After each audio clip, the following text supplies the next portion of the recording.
Me gustaría empezar a conversar con Diego Orzáez.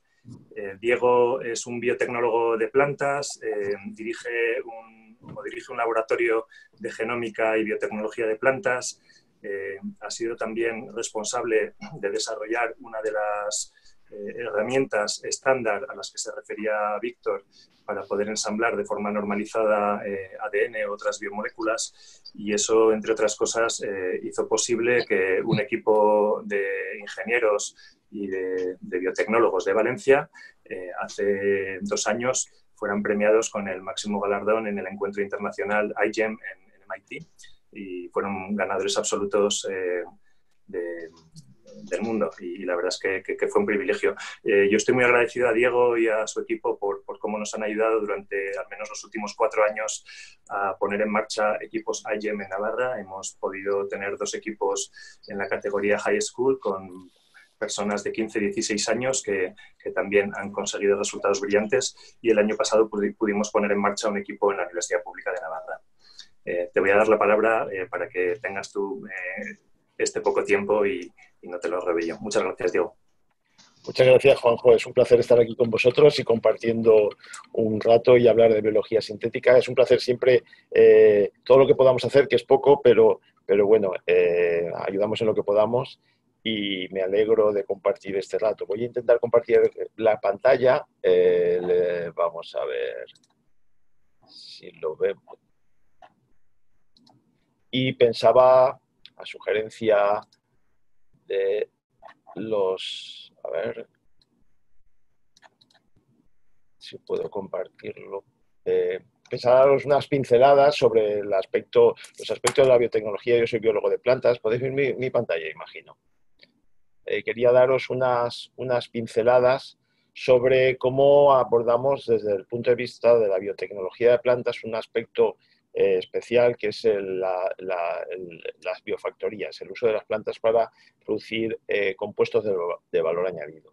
Y esto entronca bastante con la biología sintética porque es una de las aplicaciones de las plantas de la biotecnología de plantas donde tenemos mayor, digamos, libertad para hacer biotecnología y para avanzar más con técnicas un poquitín más sofisticadas de las que podemos hacer con los alimentos. Me presento, mi nombre es Diego Orzáez y trabajo en Valencia en el Instituto de Biología Molecular y Celular de Plantas, un instituto de biología de plantas. Y como os estaba diciendo, normalmente estamos acostumbrados cuando hablamos de plantas a hablar de alimentos, y hay mucho valor en los alimentos, si os fijáis, y ese valor viene dado por el color, por la textura, por los aromas, por el valor nutricional y sus valores saludables, pero al fin y al cabo todo eso es composición. Y de la misma manera hay una serie de cultivos industriales que llevamos utilizando durante siglos, y dentro de industriales incluyo también los productos medicinales, como digo, las plantas las estamos utilizando durante siglos como biofuels, como farmacéuticos, como aromas, etc. Tiene un cierto valor industrial, un alto valor industrial, y de nuevo todo depende de la composición. Y hay una disciplina en la que yo llevo trabajando y nuestro laboratorio lleva trabajando bastantes años, que es que le venimos a llamar plantas biofactoría. El término en inglés se llama molecular farming, que es un término bastante evocador de lo que consiste la disciplina, y lo que se trata es fundamentalmente de mejorar la composición, darle mayor valor a la composición química de las plantas utilizando la biotecnología y utilizando cada vez más herramientas más estandarizadas que entroncan dentro de lo que hemos visto, y no voy a insistir, que es esa convergencia entre la ingeniería y la biología, que es la biología sintética. En último término, lo que tratamos es de mejorar la composición de las plantas, bien en pequeños metabolitos con valor añadido, bien a moléculas más complejas, muchas veces, que pueden ser, que quizá lo más conocidos son sus valores como terapéuticos, como anticuerpos, vacunas, etc. Esto es un campo ya con un cierto número de años, y de hecho no es nada nuevo, que hay, si os digo que hay productos ya biofarmacéuticos producidos en plantas. Quizá el primero que salió al mercado es este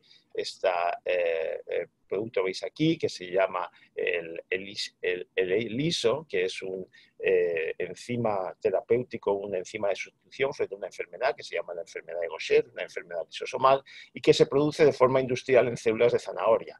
Y la producción de células de zanahoria es más ventajosa por aspectos que no voy a entrar a discutir, que la producción habitual en células de mamífero, y de hecho ha venido a sustituirlo. Esto lo ha desarrollado una empresa israelí que se llama Proctalis. Pero hay otros casos que están cerca de la comercialización o que han sido muy famosos en algún momento. Por ejemplo, alguno de vosotros recordaréis el fármaco ZMapp que se daba a los misioneros estadounidenses en la penúltima crisis del ébola, que se utilizaba como medicamento compasivo, que en realidad era un cóctel de 3 anticuerpos recombinantes, una mezcla, y esos 3 anticuerpos estaban producidos en esta plantita de aquí que se llama nicotina bentamiana y que salió todas las noticias hace unos cuantos años. O si nos acercamos un poquito más a la actualidad y vemos a la actual crisis del COVID, hay una empresa canadiense que se llama Medicago, que ya ha desarrollado una vacuna frente a la gripe estacional y ha superado con éxito la fase 3, y que también ahora está en fase 1 de una producción de una vacuna de su unidad frente a coronavirus. O sea, que está en la carrera de producción de estos medicamentos, de estas vacunas. Y su secreto es que producen en plantas, en esta planta de aquí, unas como fantasmas de virus, lo que se llaman virus-like particles, que se asemejan a cómo sería el virus en realidad, y que son por tanto muy inmunogénicas y muy convenientes para producir virus. Si os fijáis, en casi todos los ejemplos que he puesto aquí, cada vez más se utiliza una planta en particular, no cualquier planta, sino una planta en particular, y es esta planta que se llama Nicotiana bentamiana, que en realidad es una prima del tabaco cultivado que crecía originalmente en el desierto de Australia. Y si puedo enseñar este vídeo a ver si funciona. El secreto de esta planta es que se deja hacer muchas cosas. Entre otras cosas se deja esto que veis aquí hacer, que es infiltrarla. Deja con mucha facilidad introducir Agrobacterium, que es un vector para meter información genética dentro de sus hojas, directamente en sus hojas, cuando la planta ya es adulta. Y en eso está uno de los secretos de las modas ahora mismo de la biología sintética o de la ingeniería en plantas biofactoría, que consiste en que utilizamos expresión transitoria, le lanzamos la nueva información genética no desde la semilla, no haciendo lo que sería el equivalente a la transformación estable, lo que sería modificar el hardware de la planta, sino que a mí me gusta comparar esto como si fuesen apps. En realidad la planta no es transgénica y mediante Agrobacterium lo que hacemos es, de forma transitoria, igual que nos bajamos una app en un teléfono y no modificamos el hardware del teléfono, de la misma forma estamos transitoriamente modificando esa planta y induciéndola a producir las proteínas recombinantes. Y esto le imprime muchísima rapidez a los sistemas, a la producción. En un par de semanas podemos tener cantidades industriales de plantas produciendo el antígeno o la proteína de interés. Aquí veis, por ejemplo, algunas de las facilities, de los infraestructura que tienen algunas de estas empresas de producción. Todas estas son plantitas de nicotina bentamiana que para infiltrarlas lo que se utiliza el vacío. Entonces se sumergen en la solución esta. Es lo mismo que habéis visto cuando introducimos con la jeringa el líquido en sus hojas. Eso se hace de forma masiva sumergiéndolos en soluciones de Agrobacterium, y mediante vacío conseguimos que toda la planta esté produciendo de forma muy rápida. Y esto viene a sustituir en algunos casos otros sistemas de producción bastante antiguos como son los huevos embrionados.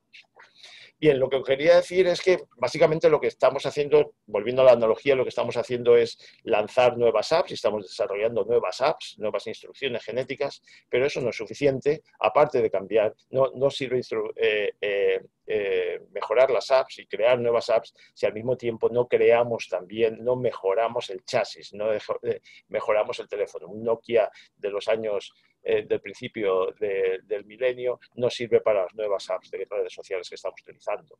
De forma que también es necesario modificar, y eso es algo que estamos haciendo con mucha intensidad, modificar el chasis, y en este caso la planta de nicotina bentamiana. Lo que necesitamos es, de la misma forma que evolucionan los teléfonos, necesitamos evolucionar los chasis para poderle meter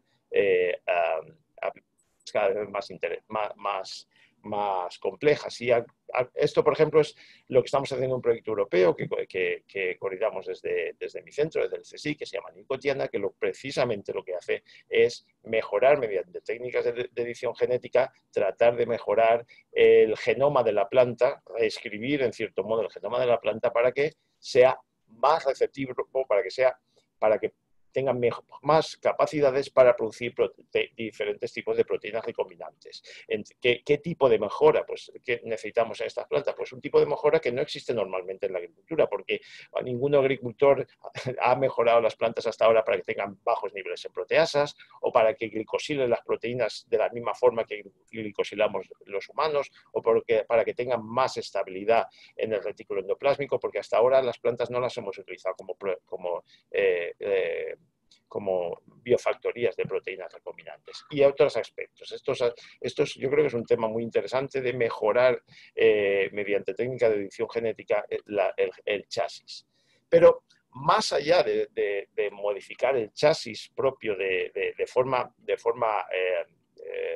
diría, estable, de hardwire en inglés, el siguiente paso, desde mi punto de vista, será también hacia donde nos tenemos que dirigir también en la planta es a crear nuevas funciones programables, de la misma forma que hemos pasado de calculadoras no programables a ordenadores personales programables, etc. Este tránsito es el que estamos intentando desarrollar ahora y cada vez vemos más grupos desarrollando este tránsito, creando funciones programables. Y eso no solamente en el campo de las biofactorías, sino también en otros muchos campos que tienen que ver con el tratamiento de los cultivos. Nosotros necesitamos cada vez mejorar estos cultivos y para poneros un ejemplo que me gusta poner para entender en qué consiste esto de las capacidades programables o de ser capaces de programar plantas, fijaros que hay aspectos en los que la naturaleza, en las que podemos ir más allá de la naturaleza en las respuestas que pueden dar las plantas. Un ejemplo que pongo habitualmente es las plantas no pueden prever no pueden hacer predicciones meteorológicas, con lo cual no pueden adaptarse a las predicciones meteorológicas. Sin embargo, nosotros sí que podemos hacer con nuestros satélites predicciones meteorológicas y de esa forma prevenir el daño que pueda tener una planta y prepararlo, por ejemplo, con una proteína anticongelante. De modo que es posible y beneficioso introducir en nuestras plantas nuevos circuitos genéticos que nos permitan programar su respuesta genética a factores externos que hasta ahora no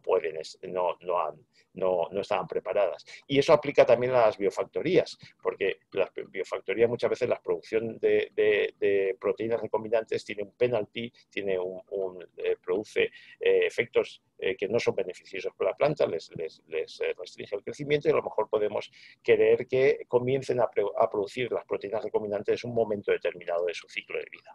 Y para ello lo que diferentes grupos estamos haciendo es crear nuevos circuitos genéticos dentro de las plantas y básicamente los circuitos genéticos, como cualquier ingeniero sabe, tienen tres partes fundamentales: sensores, procesadores y actuadores. Y lo que nuestro grupo y otros grupos están desarrollando son auténticos ejemplos muy bonitos de los tres elementos. Muy brevemente, para poner tres ejemplos muy recientes, hace muy poco ha salido de un amigo y colaborador de Matías Zubriguet este bonito paper de Nature Methods en los que desarrollan todo un sistema en que las plantas pueden responder como sensores a luz de diferentes colores, incluso en presencia de luz blanca. Actuadores, bueno, quizás no están muy relacionados con la bioproducción y con las biofactorías, pero un ejemplo que va a salir y que es precioso son plantas que son capaces de producir luz directamente. Imaginaos esto en el campo de los biosensores, etcétera, el que una planta pueda producir autónomamente luz en cantidades hasta el punto de poderse fotografiar en este momento. Y luego también, en cuanto a procesadores, un ejemplo que hemos publicado hace poquito, también es introducir un procesador, un elemento genético que introduce memoria en el sistema y hacer posible que las plantas recuerden la presencia, por ejemplo, de luz o de un inductor químico, que es algo que no se había generado en plantas todavía.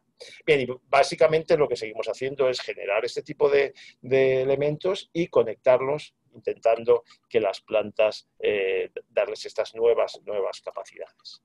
Y ya acabo simplemente con la conclusión. Una de las conclusiones que me gusta terminar siempre es que las plantas son excelentes biofactorías que se pueden reprogramar para la producción de compuestos de valor añadido cada vez más complejos, y luego siempre me gusta mandar un mensaje subversivo a la audiencia diciendo que la biotecnología está pasando rápidamente de ser una disciplina exclusiva y costosa a una tecnología accesible y barata. Y eso es todo. Esta es la gente de nuestro laboratorio y espero no haberme excedido mucho con el tiempo. Muchísimas gracias, Diego. Súper interesante. Ojalá en vez de unos pocos minutos pudiéramos tener muchísimos más para profundizar. Hay una pregunta para ti, de Íñigo Lasa. Te pregunta si en las aproximaciones que estáis realizando, ¿dónde está el límite o la diferencia entre lo que se llamaba ingeniería genética en plantas hasta ahora y la biología sintética? Bueno, es muy buena pregunta. Pues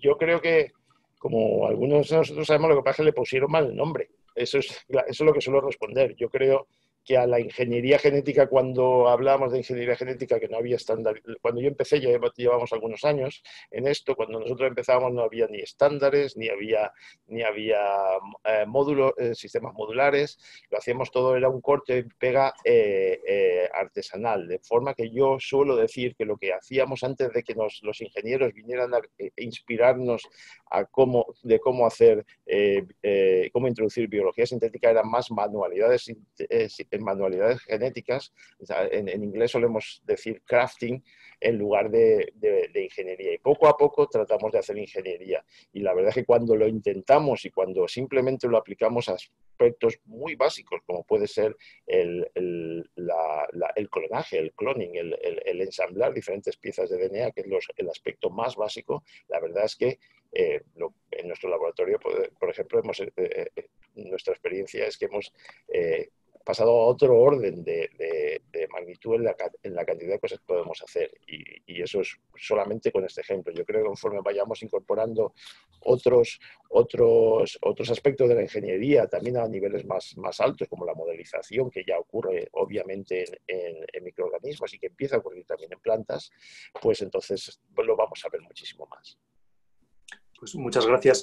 Diego, a mí me gustaría preguntarte por un titular que ha salido publicado recientemente y que tiene que ver con lo que estabas comentando, y era la posibilidad de utilizar el genoma de las plantas para desarrollar test rápidos y también vacunas en el contexto de la pandemia actual. Sí, bueno, yo creo que tu pregunta va alrededor del genoma de Nicotiana bentamiana. ¿Vale? Como habéis visto, Nicotiana bentamiana es un poco el chasis por excelencia de las plantas biofactoría. Entonces, una de los proyectos y de los objetivos en los que estamos embarcados es mejorar este genoma de bentamiana como biofactoría. Entonces, el primer paso para eso, Nicotiana bentamiana tiene un genoma bastante complejo. O sea, las plantas en general tienen esa manía de tener genomas bastante complejos. Entonces, la planta es un alotetraploide, quiere decir que tiene dos dotaciones genéticas completas. Entonces, un genoma bastante grande, del que se tenía hasta hace poco un ensamblaje bastante en formato borrador, es decir, que hay muchas partes que no estaban bien unidas y muchas partes que no estaban bien ensambladas. Y ahora mismo, dentro de este proyecto de lo que os estaba hablando, en Nicotiana, en el que uno de los partners es un grupo australiano, en colaboración con otros más, se generó un ensamblaje de ese genoma muy completo. Todo eso es como el mapa que te permite para todas aquellas personas, aquellos grupos, sobre todo empresas que están intentando producir la vacuna utilizando las plantas, te permite saber dónde están los cuellos de botella, te permiten saber dónde están los enzimas, por ejemplo, que determinan la glicosilación, que es muy importante en la producción de vacunas, etcétera, y salvar cualquier problema y diseñar mejor la planta para generar mejor esos anticuerpos, ¿vale? Entonces, de esa forma es en la que ese mapa genético nos va a servir o nos sirve para mejorar el chasis, ver cuál chasis pueda tener, qué problemas pueda tener el chasis y mejorar nuestras capacidades de hacer una buena vacuna. Entonces, en ese contexto, aunque la publicación de ese genoma estaba todavía y está todavía en fase de preparación, lo que hicimos, de acuerdo con estos investigadores, es ponerlo a disposición de toda la comunidad en formato todavía no, antes de que saliese el proyecto y sobre todo de aquellas empresas, antes de que saliese el manuscrito y ponerlo sobre todo a aquellas empresas como Medicago, que es de la que os hablaba antes, que está en la carrera activa para la producción de estas vacunas. ¿Y sería posible pensar en una sopa citoplásmica en la que pudiéramos introducir el ADN como una app con la información que queremos realizar y evitar el problema de los chasis? Bueno, eso es lo que hace Moderna, ¿no? Porque en cierto modo, si te refieres a eso, pero Moderna, en principio, el sistema como se manufacturan las vacunas de Moderna son con sistemas libres de célula. Y entiendo que es parecido a lo que Íñigo se está refiriendo. Es todo un nuevo concepto de manufactura, porque ahí no son células, sino que son sistemas libres de células. Esa especie de sopa. Moderna, en principio, el sistema como se manufacturan las vacunas de Moderna son con sistemas libres de célula. Y entiendo que es parecido a lo que Íñigo se está refiriendo. Es todo un nuevo concepto de manufactura, porque ahí no son células, sino que son sistemas libres de células. Esa especie de sopa. Vamos a quedar con ganas de escuchar y de preguntar más. Pero esa era un poco también la intención. Estamos celebrando el centenario del nacimiento de Rosalind Franklin y también estamos anunciando que queremos tener una conversación en Navarra para ver cómo podemos ser protagonistas en esta nueva biorevolución industrial que llamamos biología sintética y que a lo mejor tendrá un nuevo nombre en el futuro, pero que tiene que ver con los principios fundamentales que nos han explicado Víctor de Lorenzo y Diego Orzáez, que tanto hablan de normalización y utilización de principios de la ingeniería en biología, la evolución de la biología y la biotecnología, desarrollar y mejorar chasis como plataformas donde poder introducir herramientas cada vez más mejoradas y aplicaciones cada vez más útiles. Y de esto seguiremos hablando también mañana con una sesión en inglés a las 5 de la tarde y el miércoles con una sesión en castellano y en inglés también, donde hablaremos de bioemprendimiento, de bioinnovación y también seguiremos hablando de cómo programar los seres vivos para mejorar nuestro sistema productivo y nuestra sociedad. Por supuesto, en nuestra conversación están temas tecnológicos, pero también están aspectos claves sociales, políticos y legales. Y todo esto creemos que será muy interesante hablarlo en persona o en conversaciones con más tiempo a lo largo de las próximas semanas y meses. Me gustaría daros la palabra si queréis despediros o queréis decir algo más. Lo mismo, agradeceros. Adelante. Creo que, como bien dice Víctor, es ese nicho combinado donde más se aprende. Nosotros tenemos la suerte también de estar aquí en la Politécnica de Valencia, donde es muy fuerte en ingeniería, y eso yo personalmente he aprendido muchísimo. Interesante la biología sintética. Muchísimas gracias. Muchísimas gracias a todos los asistentes. Sé que no somos muchos, pero sí que cada uno de nosotros podemos ser también un altavoz. El contenido se ha grabado en conversaciones privadas y probablemente también en alguna plataforma pública. En el futuro compartiremos estos contenidos y os invito a uniros si podéis y os apetece mañana a las 5 de la tarde. Y también el miércoles para cerrar esta serie de 3 webinars que con el título de Navarra Bio quieren ayudar a que la conversación sobre biología sintética nos permita en Navarra ser protagonistas trabajando con los mejores, tanto en Valencia, en Madrid y más allá. Muchas gracias y hasta mañana. Muchas gracias. Hasta luego.